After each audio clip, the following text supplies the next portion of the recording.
Hello there and welcome to World News Program coming to you live from Algiers on All 24 News. I'm your host, Greenford Zachary. Do stick around with us. We've got the top stories lined up for you up next.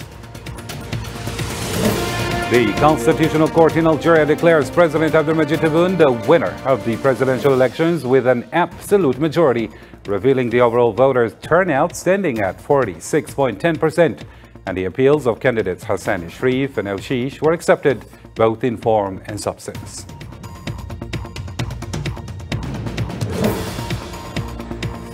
Coming up next as well, world leaders continue to congratulate President Abdelmadjid Tebboune and ramp up cooperation. Everyone from Senegal to the EU is on board.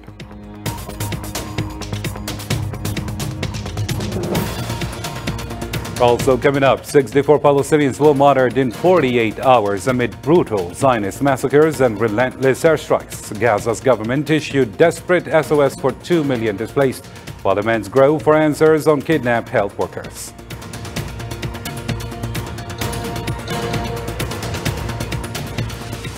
And Palestine's UN envoy meets new UN General Assembly president. South Africa steps up pressure on occupation at the ICJ. And Turkey honors activist Aisha Noor Egi vowing action against the Zionist occupation. More details are right after the break.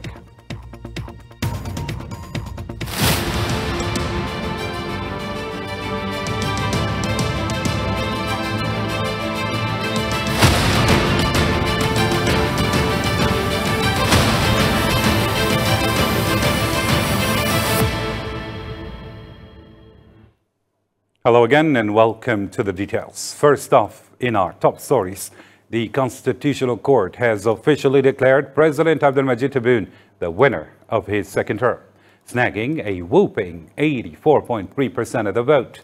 At a press conference on Saturday, Court President Omar Belhaj revealed the final numbers, showing Abdelmadjid Tebboune with over 7.9 million votes. In the race for second place, Abdelali Hassani Shrif from the Movement for a Peaceful Society came in at 9.56%, while Yusuf Aushish from the Socialist Forces Front trailed with 6.14%. وبمقتضى المرسوم الرئاسي تعلن المحكمة الدستورية ما يلي.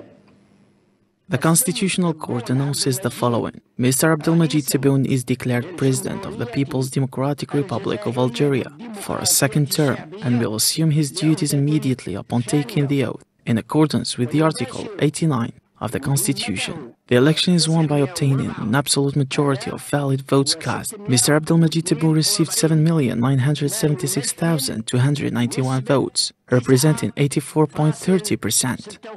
Mr. Hassani Shrif Abdelali received 904,642 votes, representing 9.56%. Mr. Aushish Yusuf received 580,495 votes, representing 6.14%. 6.14%.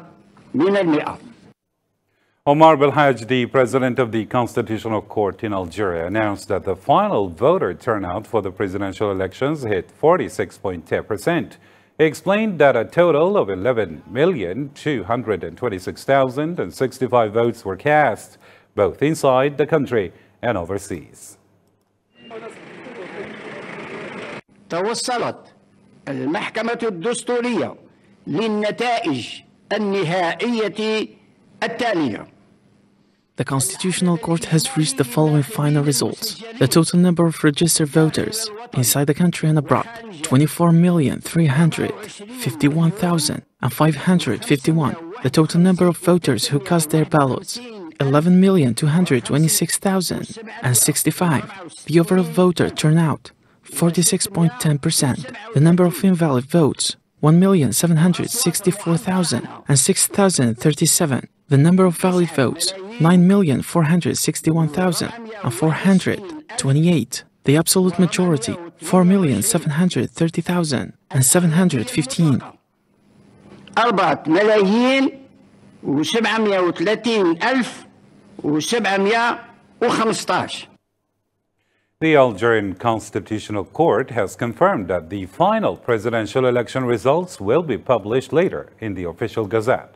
Omar Belhaj, the court president, noted that they reviewed and accepted the appeals in both form and substance.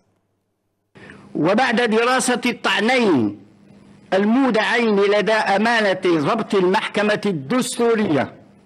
After reviewing the two appeals submitted to the Constitutional Court of Registry by the candidates Hassani Sharif Abdelhali from the Movement of Society for Peace and Oshish Yusuf from the Socialist Forces Front, both appeals were accepted in terms of form and substance. The Constitutional Court informs the public that the current announcement, as well as its final decisions regarding the appeals, will be published on the official Gazette of the People's Democratic Republic of Algeria. للجمهورية الجزائرية الديمقراطية الشعبية. And now let's track the key final results from the September 7th elections as announced by Algeria's Constitutional Court.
Senegalese president has extended his congratulations to Algerian President Abdelmadjid Tebboune on his election win from September 7th. Diomaye Faye wished Tebboune good health and success and reaffirmed his commitment to strengthening the friendship and cooperation between their two countries. Similarly, Chadian president also congratulated Abdelmadjid Tebboune on his re-election, praising his dedication to Algeria's development and his resolve to meet the nation's challenges. Debbie Etnou emphasized Chad's ongoing commitment to deepening the partnership with Algeria across various fields.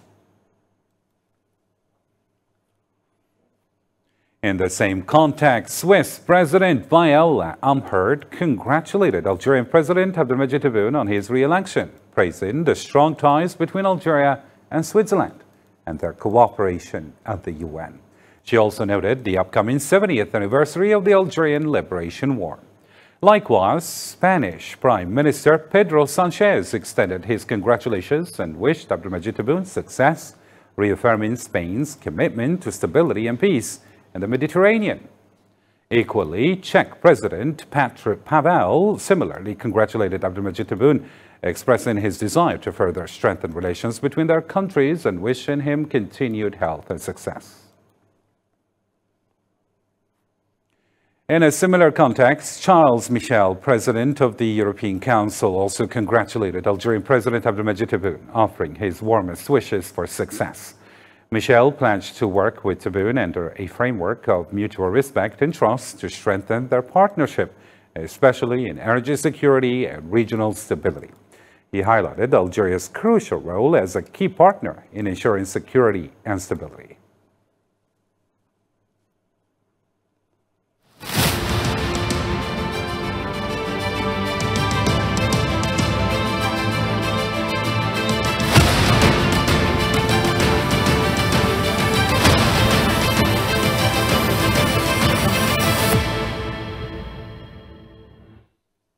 All right, it's time to catch up on the latest in the Gaza genocide.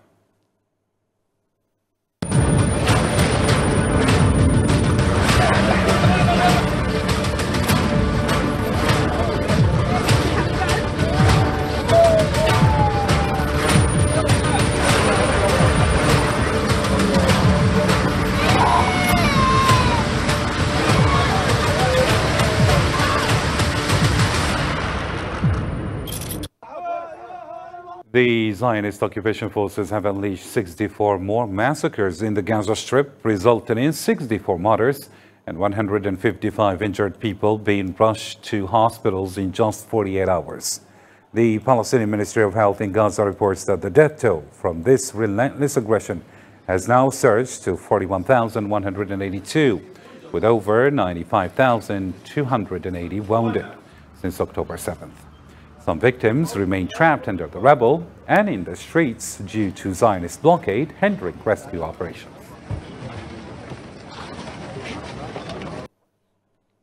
And on Saturday, 5 Palestinians were killed and several others were injured in a fresh Zionist massacre at a school sheltering displaced people southeast of Gaza City. This comes amid a wave of intense Zionist raids across the Gaza Strip, targeting homes in various areas and resulting in numerous casualties. Yassine Rikti has the full story now. Reports are piling up about horrific massacres and mounting casualties. With rescue efforts scrambling to keep up, it's starting to look like a full-blown genocide as Zionist forces continue their relentless attacks on civilians, leaving no safe haven in the Strip. Over in eastern Gaza City, the civil defense reports that at least 11 Palestinians, including women and children, have been killed in a Zionist airstrike that hit a home near Shujaya School in the Al Tufah neighborhood. Rescue teams are still digging through the rubble in hope of finding any survivors. We're peaceful civilians. We were displaced to this school in search of safety and reassurance. I lost my son Obeida in the bombing, and I don't know who else I'll lose next time. Maybe I'll lose my wife, the rest of my children, or even myself. I could be one of the next victims or any of the other displaced people here in the school. Things seem to be really spiraling out of control. Northwest Gaza City saw a bombing near Dar al-Arqam girls' school that killed at least 5 people and injured several others. Central Gaza wasn't any better, with an airstrike on the Ayash family's home in Maghazi camp, resulting in 2 deaths and multiple injuries. And in southeastern Gaza City, an air raid hit the El Zaytoun school, which was sheltering displaced people, killing 2 more and leaving others hurt. With the situation getting worse by the day, there is an urgent push for a ceasefire. Everyone's desperate for some stability and safety in the midst of this relentless violence.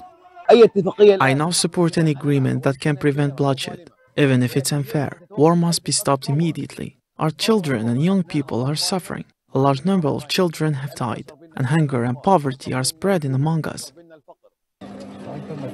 To sum it up, Gaza City and northern Gaza have been hit hard by escalating violence from Friday night through Saturday, with more attacks in the south, including devastating airstrikes on shelters for displaced people in Khan Yunis.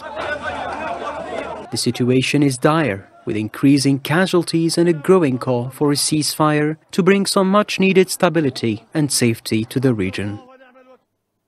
On Saturday, the Gaza Strip government office issued a desperate SOS, warning that 2 million displaced people are at risk of a major humanitarian disaster, with winter on the way and tough weather conditions setting in. They stressed that many of the tents housing these displaced individuals are falling apart, leaving them on the brink of becoming homeless.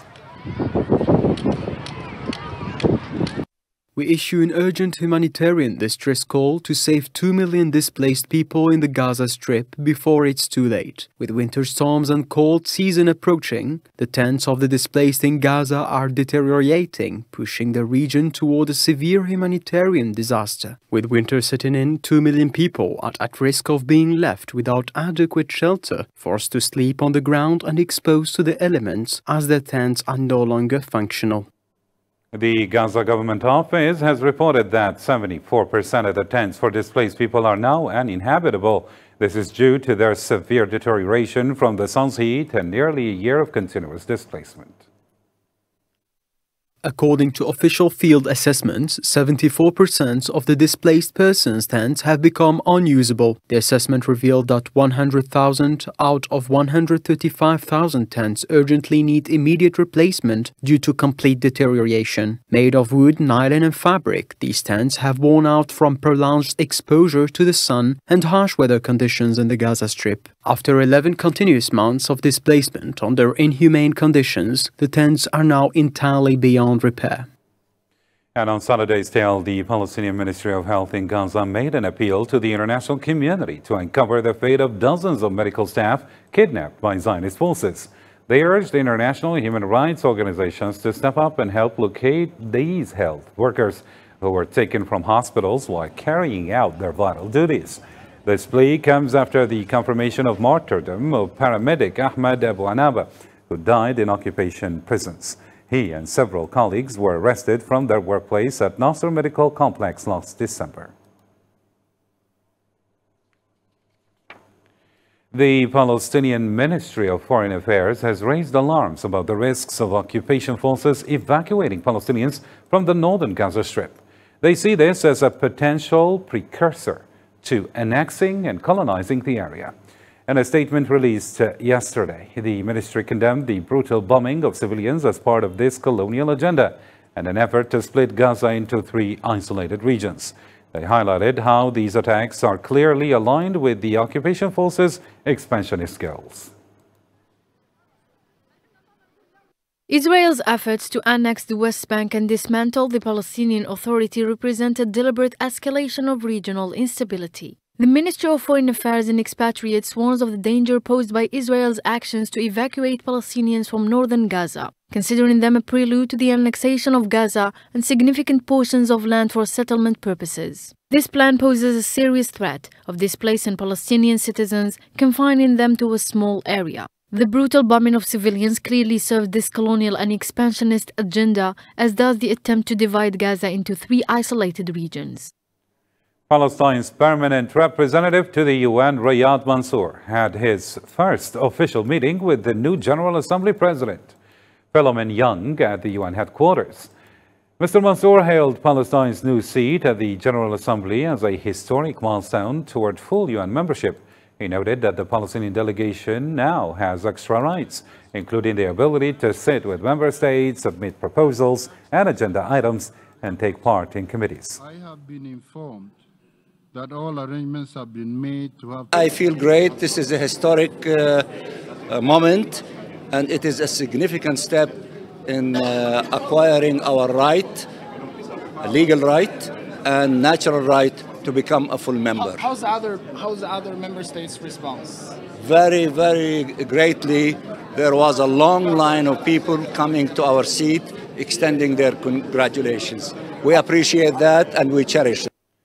In international reaction, South Africa has announced it will push forward with its case against the Zionist occupation at the International Court of Justice, citing the ongoing aggression in Gaza.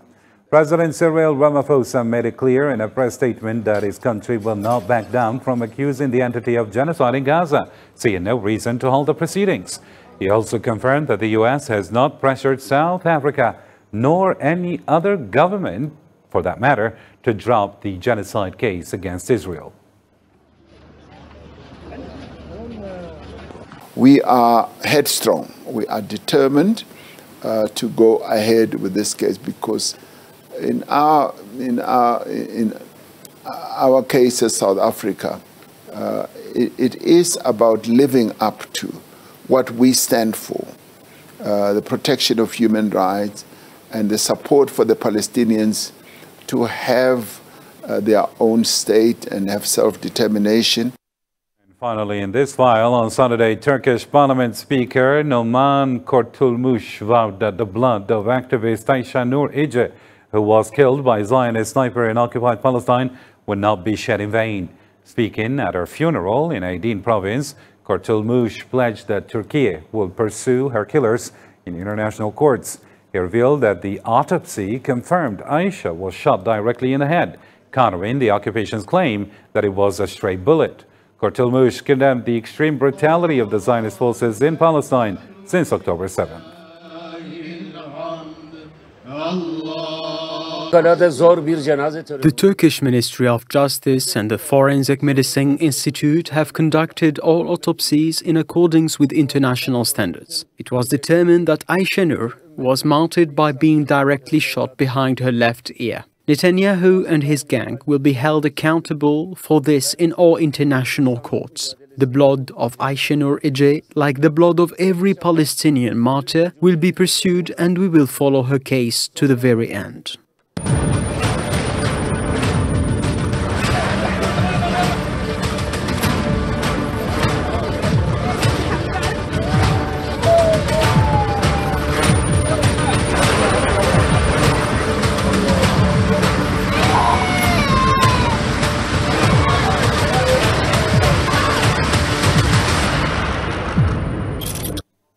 And in other world development, the Lebanese Ministry of Health reported that recent Zionist airstrikes have caused casualties in southern Lebanon, with a building in Nabatea being hit, resulting in 1 death and 13 injuries. Another raid in Ahmadiyya injured 7, and an airstrike in Kfar Juz killed 3 and injured 3 more. These strikes have led to civilian casualties and forced many families to flee. In turn, on Saturday, Hezbollah claimed responsibility for rocket attack on the Israeli site Yifteh El-Iflet near Lake Tiberias. The group said the attack targeted key military facilities, marking a significant escalation in their operations.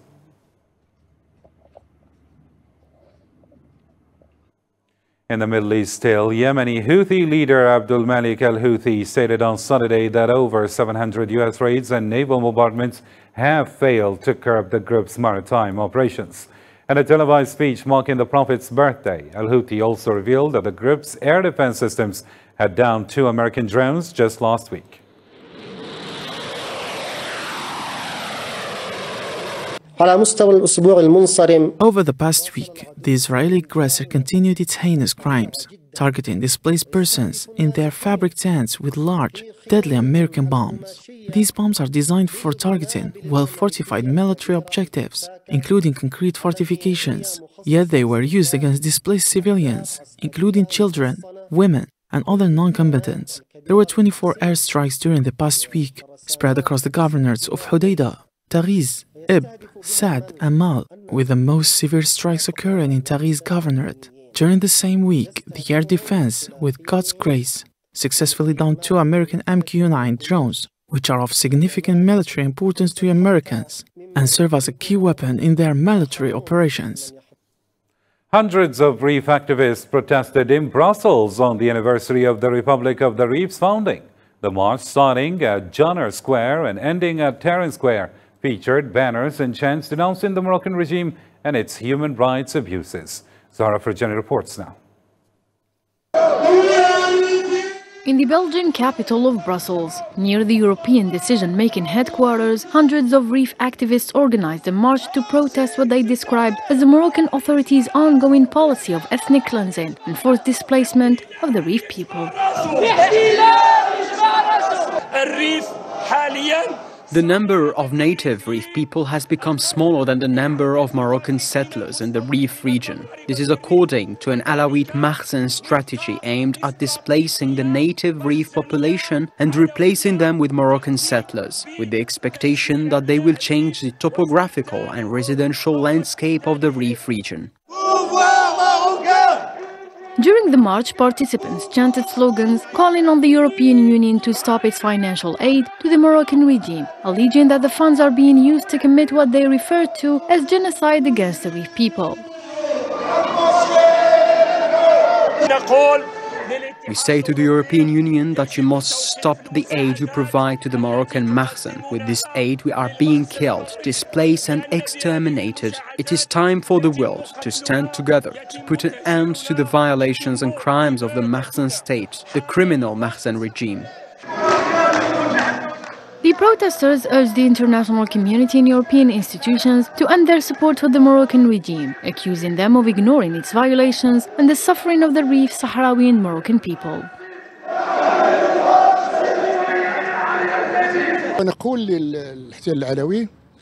We say to the Alawite occupation, this is the day when our ancestors established the Reef Republic. After 5 years, you, along with 2 colonial powers, France and Spain, launched this tripartite attack using violence, terrorism and chemical weapons against the people who only wanted to live freely on their land. They shed their blood for the independence of their land, but you came and violated this republic.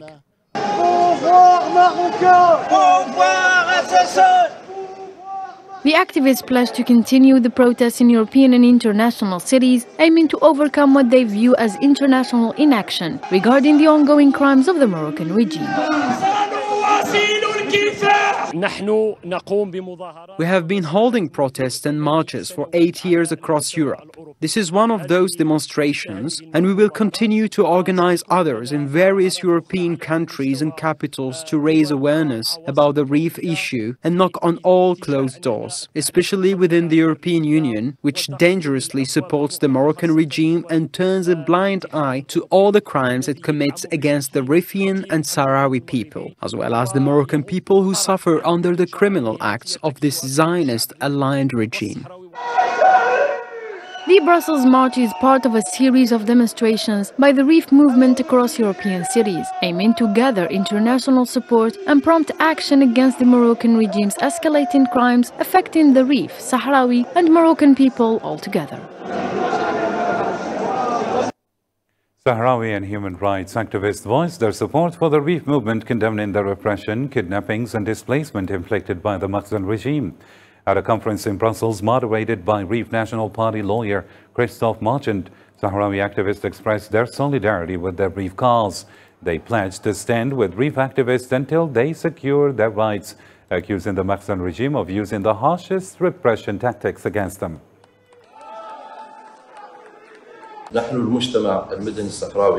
the Sahrawi civil society, stand in solidarity with the Reef National Party and support their demands for the recovery of their rights from the Moroccan Makhzen. Accordingly, the Sahrawi civil society here in Brussels reaffirms its solidarity with the Reef National Party and calls for a swift response to their demands.